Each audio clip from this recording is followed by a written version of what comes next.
On behalf of Bharti Tredegar Securities and BRS Research, I'd like to warmly welcome you all to our webinar today on HNB Assurance PLC. So first, I would like to introduce our lead analyst, Mr. Iranga Fernando, who will be conducting today's session and will take you through the key insights on the company, the outlook, and also the valuation. And Iranga would be happy to clarify any doubts you may have. So we hope this session would be a very engaging one and encourage you to send in your your questions using the Q&A. And I think without further ado, Iranga, over to you. Thank you, Nusrat. So we initiate HNB Life PLC under the theme of strength in stability, opportunity in expansion. So based on our valuation, we have derived target price of 144 rupees, and based on the 30% market data, there was around 20% upside for the 2026, and for the 2027, there was more than 30% upside. However, still the based on the current market prices, still there is 11% upside for the 2026 target price, and more than 23% upside still remaining for the target price given for the 2027. So we are recommending buy, and throughout the over the next few minutes, I will walk you through three key areas. One thing is the why the insurance sector offers a compelling long-term growth story. And then I will talk about how HNB Life PLC is strategically positioned to capitalize on this opportunity. And finally, I will talk about how this translates into strong earnings, earnings visibility, and valuation upside. In addition to that, we see the present market situation as an optimal entry point for HNB Life PLC. Why we are saying that? Because if these fuel prices let inflation continue, we do believe there might be potential to increasing interest rate in the country. If the interest rate increases, most probably the government security yields also follow up. So then majority of the HNB Assurance PLC, the group investment group financial investment government securities. When the yield is up, their investment income will go further high. So in that way, they will benefit. So on the other hand, if the current inflation, this energy prices led inflation normalize and stabilize, and the country, if the country is growing at a steady GDP growth rate like 3.5 to 4.5% level real GDP growth rate, again the demand for the insurance sector will go up with the increase in economic activities. So likewise, in either way, the HNB Assurance PLC going to benefit. So in this time, this is a so we can say this is a very optimal investment if someone is buying HNB Assurance PLC. Before moving on to the catalyst, let's have some brief idea about HNB Assurance PLC. As you are aware, so out of the group gross written premium, majority of the gross written premium is coming from the life operations. More than nearly 65% is coming from the life operation, while the remaining part is coming from the general insurance operations. And HNB Assurance PLC ultimate parent is the HNB Bank, which is on 60% stake, and the HNB General Insurance is a 100% subsidiary of HNB Life PLC. So HNB Life PLC now operating more than 25 years, winning the customer trust, and also by Fitch rating, both life operation as well as general insurance operation has rated by Fitch Ratings Lanka as A rated, among the few A rated insurance companies in Sri Lanka. If we now let's have a brief understanding about the Sri Lankan insurance sector. What is the significance of when comparing with the other financial sector in Sri Lanka?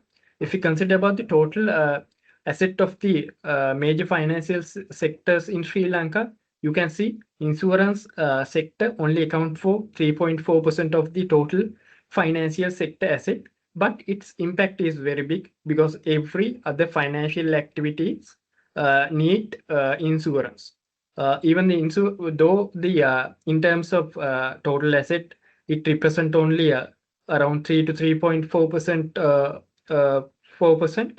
You can see over the last 5 years, their total insurance sector total asset has grown around 12.4% 5-year CAGR, reaching to 1.4 trillion total asset at the end of 2025. So out of this 1.4 trillion of total asset, there are around 661 billion government securities and 208 billion corporate debt and 165 billion deposit and 69 billion equities. And this is the first catalyst. So as you all aware, the insurance penetration in Sri Lanka is very low, around 1% to 1.2%. So we are behind the most of the regional countries. You can see we are only ahead than the Pakistan. Pakistan insurance penetration is very low. It is around 0.8%, and our insurance penetration currently remaining at 1.2%. However, the countries like India, Thailand, even Malaysia are better than us. They have a high insurance penetration. Despite the low insurance penetration, we have seen double-digit growth in GWP, gross written premium growth rate. You can see last year there was 20% growth in total life and general insurance total GWP. However, this is a big opportunity because now the country is still remaining at low insurance penetration. There is high potential to grow. Even now the IRCSL trying to increase the Sri Lankan insurance penetration up to 2% by end of 2035 under their Vision 2035 program. So, however, when we are forecasting, our assumption was the Sri Lankan insurance penetration will remain around 1.2%, which is current level until the 2030, because we forecasted our projections. We keep very conservative manner. That's why we keep we assume that Sri Lankan insurance penetration will remain at the current levels. When we are forecasting everything, we need to see the bigger picture. If the economy doing well, even though all the companies might do well, even the macroeconomic as well as the demographic factors has a significant influence on the Sri Lankan insurance sector. When the real wage rate increases, it increases the customer affordability to buy insurance. As per the data issued by the Central Bank of Sri Lanka, both informal private sector as well as the public sector, we have seen the real wage rate has increased over the last couple of years. So that is very good thing for the insurance industry because it reduces insurance lapses and increase the insurance renewals. And business sentiment index, which is released by the Central Bank of Sri Lanka, also improving, recording one of the highest index values within the 2025 that indicate the future business activities might be increased, which increase the demand for the especially for the general insurance sector.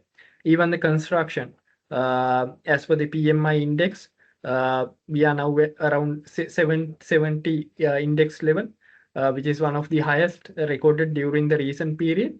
So those positive macroeconomic indicators indicate that there will be more demand for the both life and general insurance sector. Even the trading activities, export and imports is growing.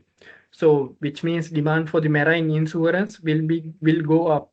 even after the removing the import restrictions, we have seen the marine insurance GWP has increased significantly.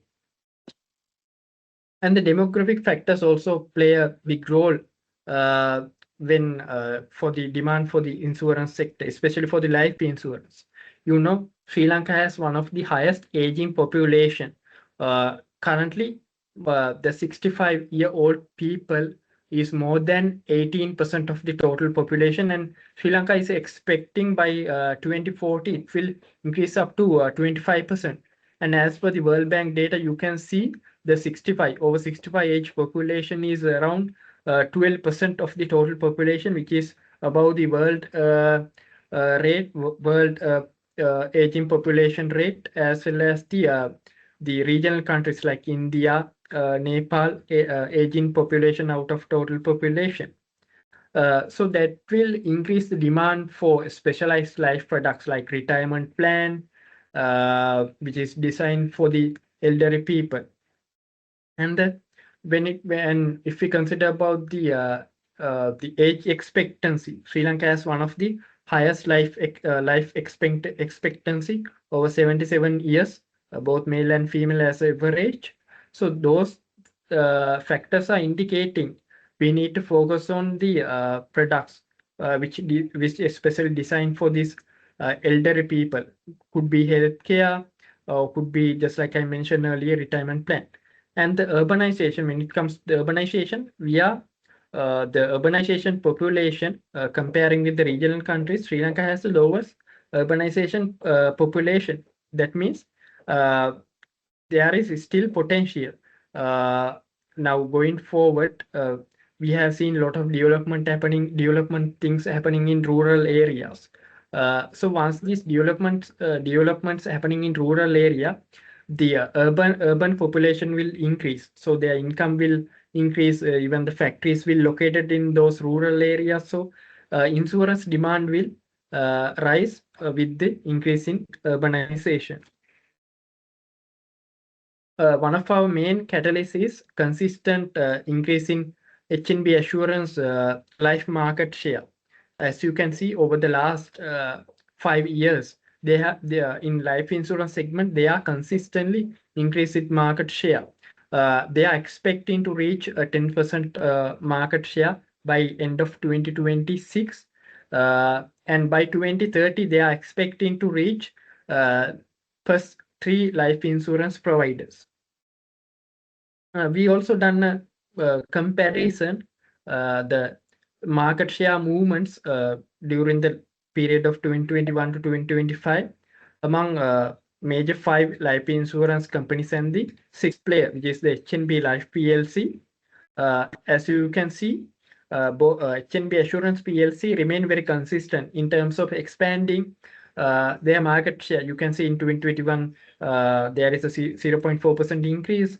In 2022, it increased up to 0.8%. Likewise, every year there was a consistent growth. So likewise, during the 2021 to 2025, they able to expand its life market share by around 3.3%.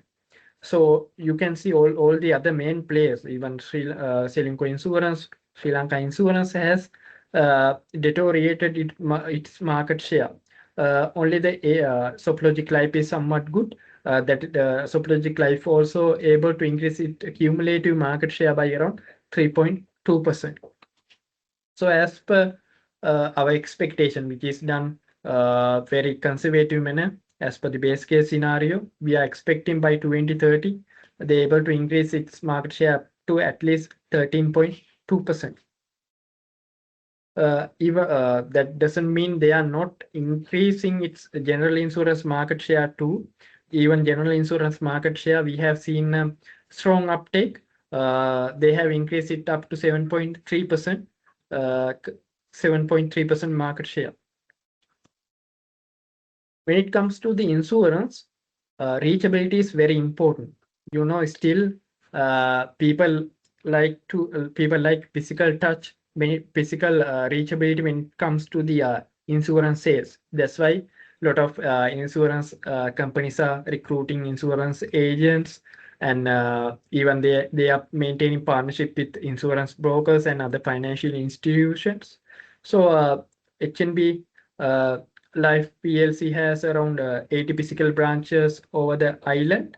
38 branches are shared branches. That means they are providing both life insurance as well as general insurance. Uh, and overall, both life and general insurance together, there are 80 physical branches covering 9 provinces.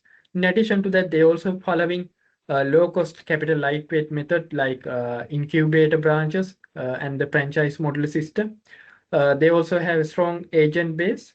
Uh, you can see out of the total life insurance agents, uh, HNB Life PLC representing 11.5%, which remaining in the third position as per the data released by the IRCSL in 2024. Another thing is HNB Life PLC also tap into the market segment, which is not much focused by the other insurance companies, just like SME and rural areas. So, or in 2025, they able to release 43,075 new micro insurance policies, recording a strong growth rate.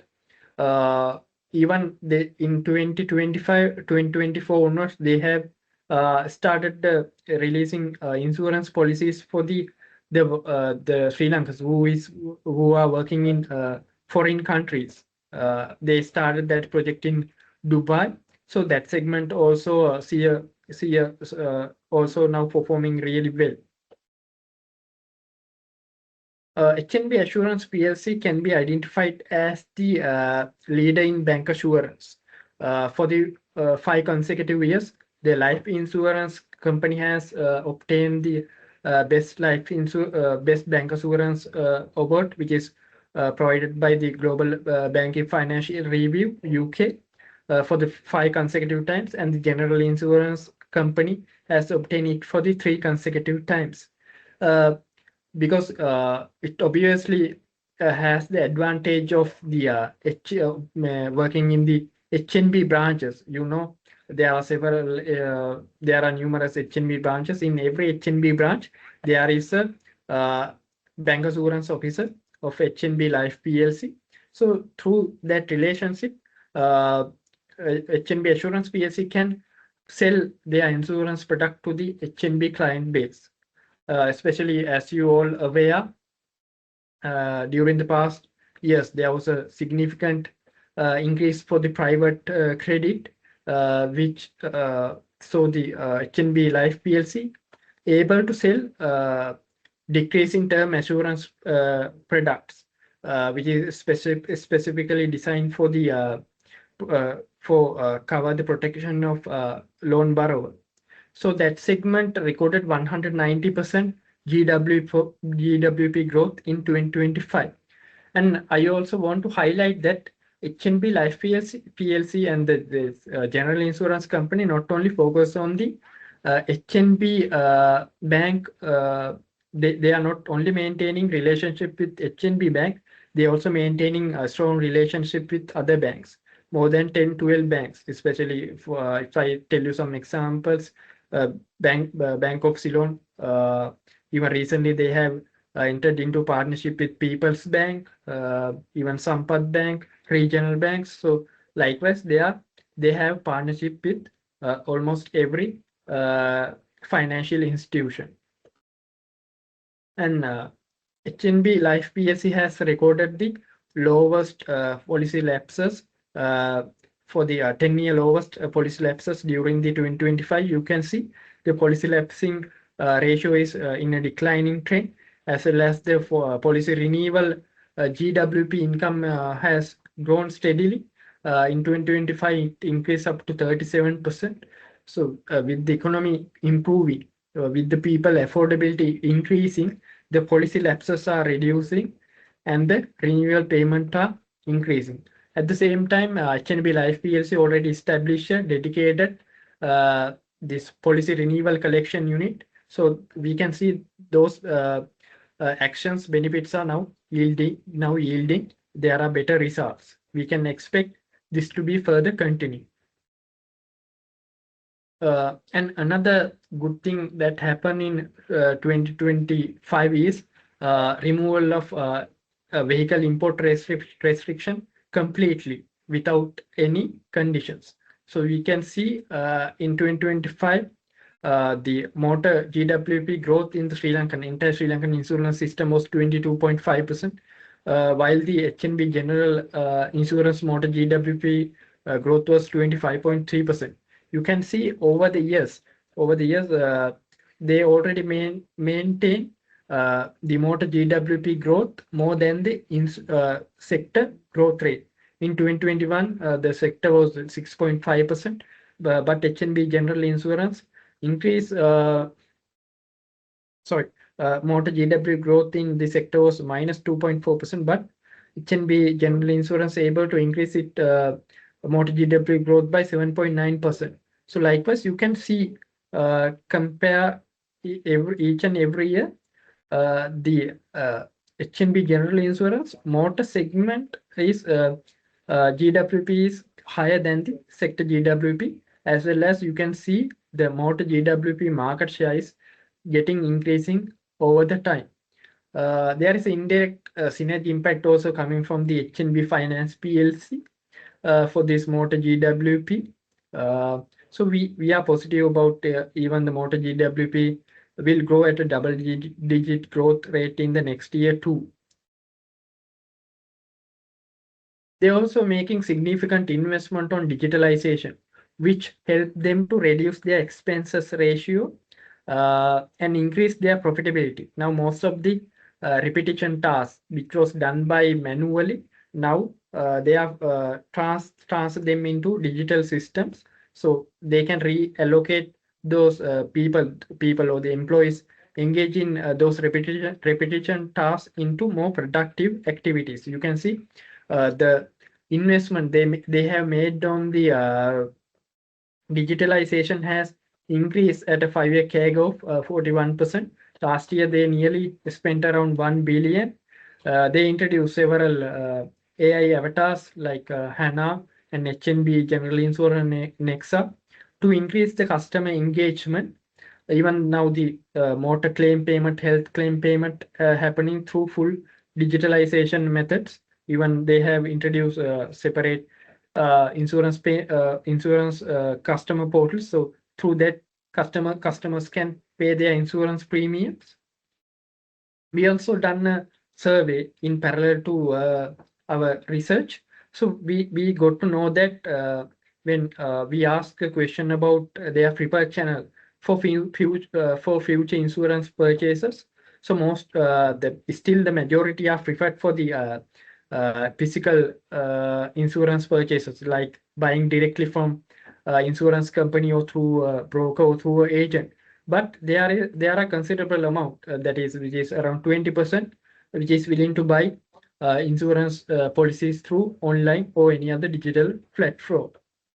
Even using this digital platform can use to sell low payment insurance policies, like most of the insurance companies are currently doing. They are collaborate with digital service provider like Mobitel, Dialog, or that kind of a digital service provider, and providing facilities to like pay insurance premium, like very low insurance premium, like 200 per day, 300 per day, and sell low value insurance policies for the people who cannot afford a very high value of insurance policy. So that can be easily done through this online mechanism.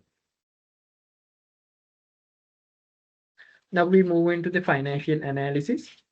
So based on the catalyst we provided earlier, so we are expecting Sri Lanka's nominal GDP to increase within the period of our forecasting period of 2025 to 2030 to maintain an annual growth average of 8.5 to 9.5% level annual GDP growth.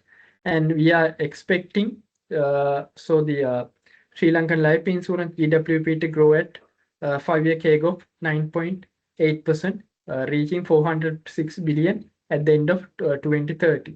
And HNB Assurance Life GWP, we are expecting it to grow around 5-year CAGR of 22.6% and reach to 53.9 billion at the end of 2030. So these forecasting done basically we are forecasting about the market share of HNB Assurance PLC out of the sector, and for sector we are separately forecasting based on the GDP to gross written premium penetration levels. So based on that, we are deriving this GWP numbers. And general insurance sector also we are expecting to grow at a 14.85-year CAGR, reaching to 239 billion by 2030. And HNB Assurance General Insurance GWP, we are expecting to grow at more than the industry 5-year CAGR, which is growing at a 5 CAGR of 16.3%. And we are expecting to HNB General Insurance will record 23.4 billion GWP by 2030. And when it comes to the profitability, currently at the end of 2025, they have recorded a profit of 2.4 billion, and we are expecting they will reach to 5 billion level by 2030. Mainly when considering the profitability, we are expecting expenses ratio, both the life operations as well as general insurance expenses ratio to be lower because of this the digitalization they are carrying on. They are doing a lot of things like enabling AI and also using robotics mechanism to reduce these expenses ratios. In addition to that, we are expecting claim ratio to be remain around 30 to 35% level. So that enable the HNB Assurance profitability to reach 5.5 billion by 2030.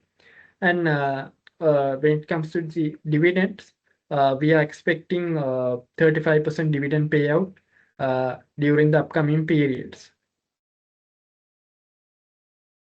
Just like I mentioned, we are expecting net claim ratio for the HNB Life PLC group.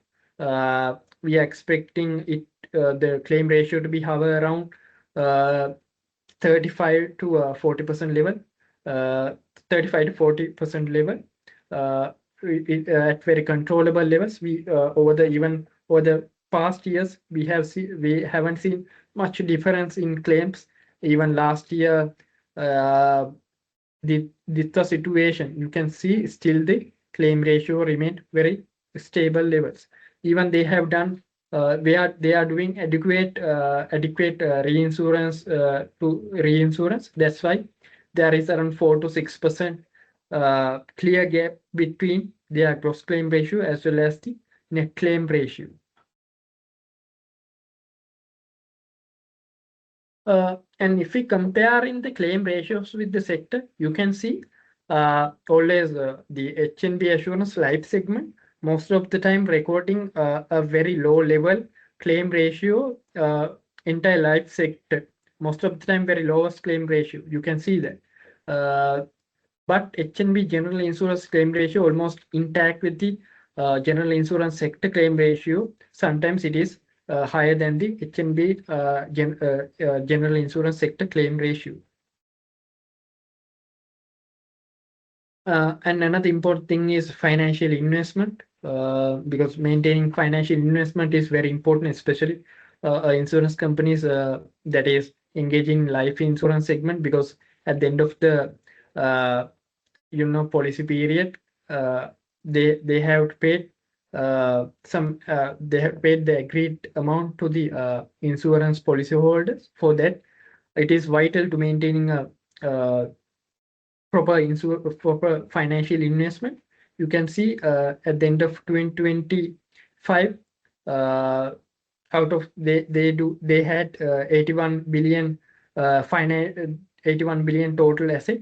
Out of that, 69 billion uh, account for the financial investment. Majority are government securities, and we are expecting financial investment to increase up to 182 billion going forward. And investment income currently, including the interest and dividend income and the fair value gains, including fair value gains, there was investment income of 9 billion, and we are expecting it to grow to 18.5 billion by 2030.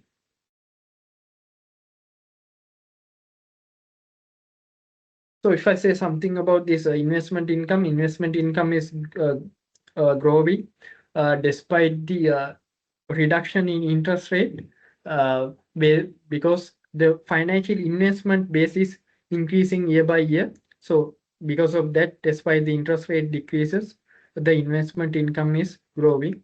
So someone might be asked, notice this, there in 2025 investment income is 9 billion, but as per our projections next year, 8 billion, 8.4 billion. So why we have done this is because interest and dividend income is still, when we are projecting for 2026, still compared to 2025 there is a growth, but we are expecting the fair value gains to be somewhat normalized, because in 2025 there was around 700 million fair value gains. We are not expecting that much of a fair value gain in 2026. Now let's move into the valuation part. So we have used three valuation method: justified price to book value method, residual income method, and P ratio method. So based on the justified price to book value, based on this formula, we have derived the target prices. You can see for 2026, we have derived a target price of 147. 2027, we have got a target price of 161. So based on the 31st March market prices, there is a 22.2% upside for 2026, and nearly 34% upside for 2027. And when we calculating the cost of equity, for the risk-free rate, we use the 5-year government security yield, the average yield of the secondary bond market, and we assume there is a 7% market premium.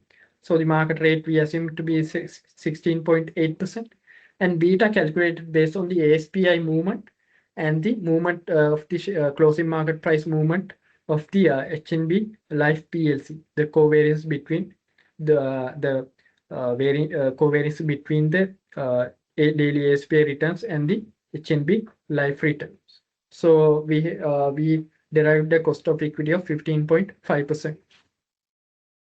And based on the residual valuation method, so we use the same cost of equity, which we use to calculate price to book justified price to book value methodology. And additionally, we assume 35% of payout. Based on the residual income valuation method, we are expecting a target price of 159, and for the 2027, 178 rupees of target price. For the 2026, based on the 31st market price, there is upside of 32.2%, and for the 2027, it is upside of 48%. And finally, P-based valuation, we have derived a target price of 126 for the 2026, and for the 2027, we have derived a target price of 140 rupees and 25 cents. So we use the P average 5-year historical average of P ratio 6.3 times. And based on a weighted average fair valuation method, we have given equal weightage for the each of the three methods, and we have derived a target price of 144 rupees for 2026, and for 2027 we have derived target price of 160. Based on 31st market price, there was 20% upside, just like I mentioned earlier, and for 2027 there was 33.1%. The very attractive upside was there, but now currently, based on current market price, there is 11% upside for 2026, and 23% upside for 27. When we focus on the investment risk, if there is significant reduction in GDP growth or if the economy impact, demand for insurance sector will go down and the customer affordability will go down. So which will reduce the renewals and increase the insurance policy lapses, and really negatively impact on the Sri Lankan entire insurance sector. And if continuously the interest rate and the government securities continuously decline, again the investment income of these insurance companies will reduce, because majority of the majority of the investment in insurance companies are government securities. So at least 30%, more than 30% of their investment should be uh, uh, government security. And unexpected spikes in claims due to pandemic or any other reason, there could be increase in claims, which again impact on insurance companies' profitability. But if the company has done adequate reinsurance expenses, again customer profitability won't be that much impacted. And the regulatory and capital risk is there, because currently HNB Assurance PLC as well as HNB Life PLC as well as the HNB General Insurance, both companies are maintaining adequate capital more than the required level of 120%. HNB Life Operations maintaining capital adequacy ratio of 283%, while the General Insurance 190% capital adequacy ratio is maintaining. But if the required capital ratio is continuously increased and the other regulatory risk increase, there could be some adverse risk on these insurance companies. Couple of years back, the IRCSL asked insurance companies to remit 100% of the SRCC and SRC component of the motor insurance. That has impacted negatively on this insurance sector. And the competitive risk is always there, because the entire Sri Lankan insurance sector is competing for a very small market share. So especially among the top five to six insurance companies, there is always high competition. You must always come up with new product, affordable product, and new ways to win this competition risk. Even need to introduce several mechanisms like introducing custom apps and increasing the custom convenience to meet the this increasing competition. So that's all from my end. That's all what I want to tell you regarding the HNB Assurance PLC. So we invite you to invest in HNB Life PLC. So that's all. Thank you very much.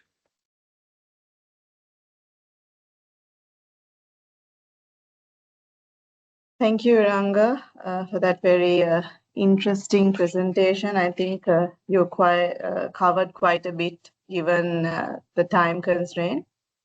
So just to invite our participants today, if you do have any questions on HNB Assurance, I think this would be the good time to clarify it from Iranga. So to start off with, Iranga, we have a question for you from the audience. So we know that IFRS 17 is something that the entire insurance industry has to adapt to, I think, by next year, if I'm not mistaken. Can you tell us when the first set of accounts will come in, or when HASU plans to release the first set of accounts? And also the question from the audience is if you can describe how the annual figures will change under the IFRS 17. So first of all, I want to say that this IFRS 17 implementation is need to be done in current year, which means 2026 calendar year. And the HNB Life PLC, the group is expecting to release its first IFRS 17 compliant financials by third quarter of 2026, which means September quarter. So basically, what is we are expecting with this IFRS 17 is basically the financial presentation change, but there are several changes. For an example, now there are several insurance policies called single premium policies. They are just paying a single premium for it could be 20-year policy or even 10-year, 5-year policy. They are just paying a single premium. There is no annual premium. There is no monthly premium. They are just paying for the entire 5 years, just one premium.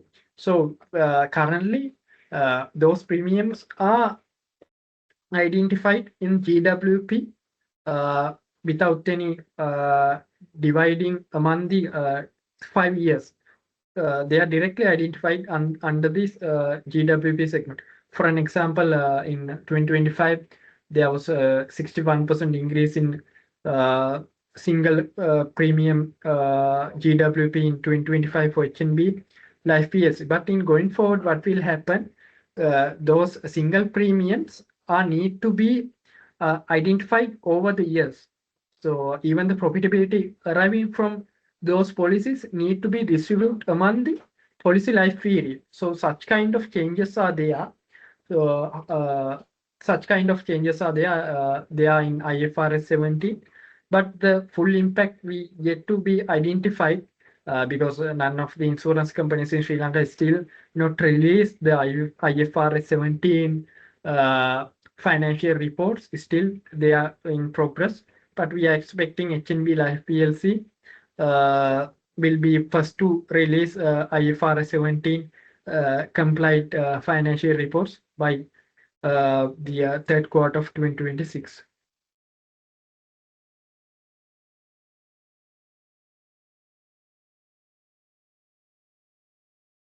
Thank you, Ranga. I hope that answers your question, Dinesh. So to move on to the next question. So I think another aspect of the insurance industry is there's always talk about provisioning. And I think what many would like to know, Iranga, is that if adequate provisioning has been done for the DITWA, or considering the DITWA impact, whether adequate provisioning has been done. Yeah, if you look at the HNB financial reports, last financial report, you will see in the general insurance, especially this DITWA impact was hit on the general insurance operations. They have already done adequate claims provision in their financial. You can see a massive increase in gross claims outstanding in the general insurance contract liabilities. And I also want to highlight that in both HNB Life as well as HNB General Insurance are doing adequate reinsurance for their liabilities they are take on out of the from the DITCA. For HNB General Insurance, they have got around 1.7 billion claim request, which is amount to be 1.7 billion. So out of that 1.7 billion, more than 1.6 billion was paid through the reinsurance arrangement without impacting on without any direct impact on either HNB Life PLC or the HNB General Insurance PLC. Company has paid around 37 billion 37 million worth of claims by their funds. All the other 1.6 billion worth of amounts were distributed by their reinsurance arrangement. So when it comes to the reinsurance, actually HNB both companies are doing adequate reinsurance expenses. That's why there is a huge gap between the gross claims and the net claims. Always there is a 5 to 6% noticeable gap between the gross claims and net claims, and we are expecting they will able to maintain their claim ratios around 35 to 40%, basically below 40%. And no need to worry about the impact, just like I told you. The gross claim outstanding also increased. If you check their balance sheet, their reinsurance receivable also increased. Now, once these reinsurance receivables are received, they only need to pay around 37 million by their hands.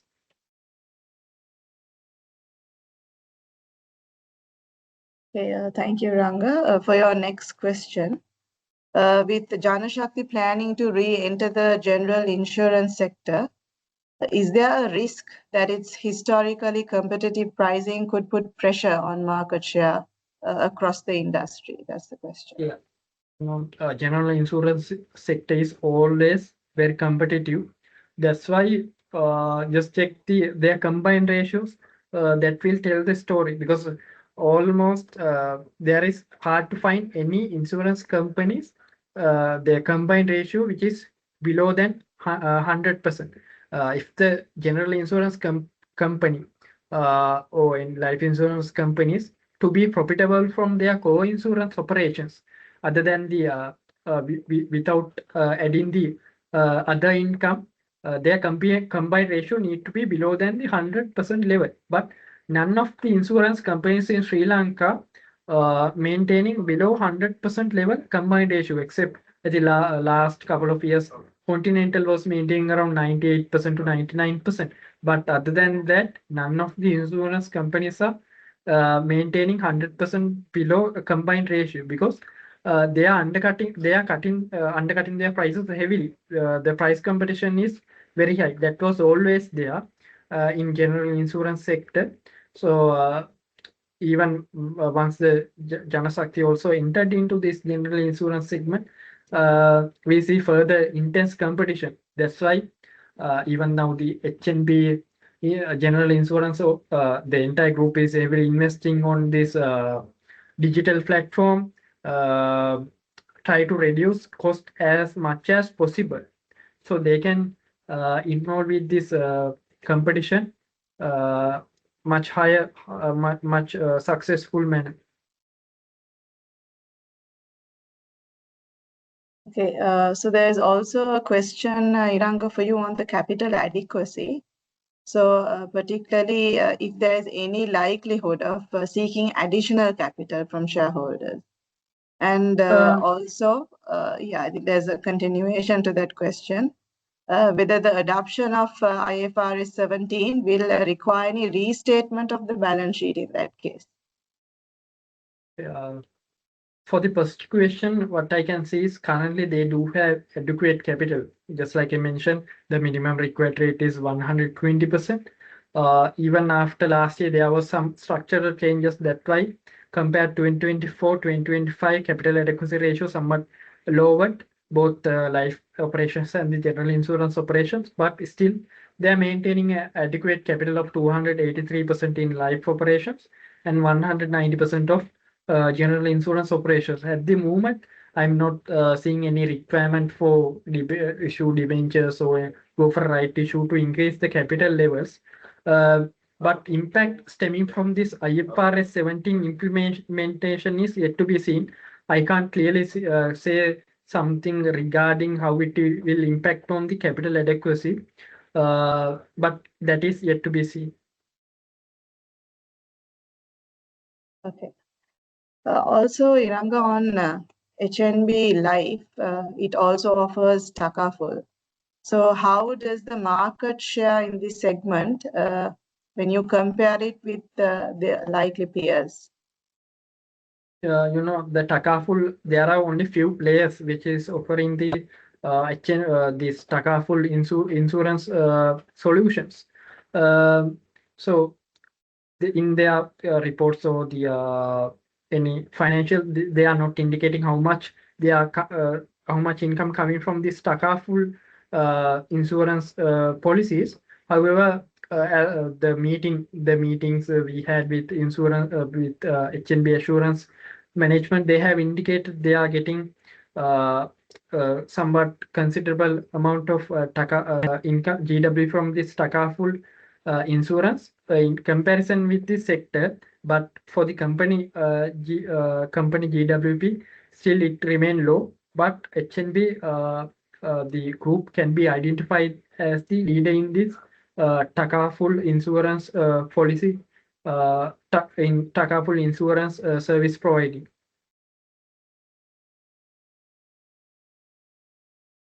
Okay, thank you, Ranga. So, one final question. How would you position HNB assurance today? Would it be more of a growth story or more of a defensive play? Yeah, it's more about growth story. Just like I mentioned, I do believe by 2026 they will reach to 10% market share, uh, and they will continue to grow because they do have this energy impact, and they introduce several like interesting expansion mechanism over the years, and those are really successful, especially this incubator branch model and this franchise model, which is something that other insurance players haven't done before. So those results are now benefit from those actions are now getting every year. They are expanding their market share. So there is a more growth opportunity compared to top five insurance players. We do believe HNB Assurance PLC has a strong uh, ability to grow their market share, both in terms of life insurance segment as well as the general insurance segment.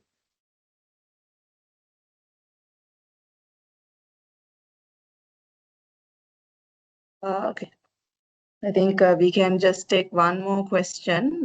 This is one more question for you, Iranga. Could you explain what microinsurance is and how it grew so rapidly from 8,005 in 2023 to 43,075 in 2025? Also, Yeah. it says here that you did mention about the policies for foreign workers. Could you also elaborate on that as well? So regarding the first questions, how it will grow in such a higher pace is they are effectively using the HNB branches, HNB customer base. Bank also issuing loans to the micro SME segment, the entrepreneurs. So through that, they using that customer base as well, and the branches, the reachability to reach this SME segment, because HNB Bank as well as the HNB Finance are closely working with this SME segment. Finance, they are basically providing services to this SME, this micro segment. So with using that customer base, actually, this HNB Life PLC, the group has selling this kind of this number of new insurance policy every year, uh, and they are getting a nice traction from that. And we are expecting when this SME segment, those business are moving on to the next stage. They are not remaining same place, uh, same with small medium entities forever. They will also grow. So with that, their need for insurance requirements will also go high, uh, and the sum assured will also grow high, which benefit for the HNB group through increasing GWP. So they are introducing several SME like micro insurance policy, from crop solutions to in businesses. There are something called Keyman Insurance Solution, which is their head of the business uh, insured by the HNB Assurance PLC. Likewise, they have introduced several insurance policies. Even for the fishermen, now they have introduced for the first time in Sri Lanka a parametric insurance solution based on the weather conditions. They are providing some kind of assurance that coming from the bad weather, if something happen, they are providing claims for that. Likewise, uh, they are introduced several insurance policy targeting this segment, which is not that much focused by the other insurance companies. So there is less competition in that market segment, so you can easily uh, capture the market compared to other players. The second one is regarding the insurance policies released for the expatriates which are working in abroad. So HNB Life PLC started that in 2024, targeting mainly the Gulf countries, starting from the Dubai, where the majority of Sri Lankans are working there. So still the GWP coming from that segment is bit low, but there is a strong growth in that segment from 2024 to 2025. We HNB management are saying that they saw strong growth in there, and they also now from Dubai to now they are expecting to move into Korea and the South Korean Italy, where Sri Lankan Sri Lankan foreign workers are a majority of Sri Lankan foreign workers are working countries. So likewise, every year they are trying to focus on new destination year by year. I hope I answered that question too.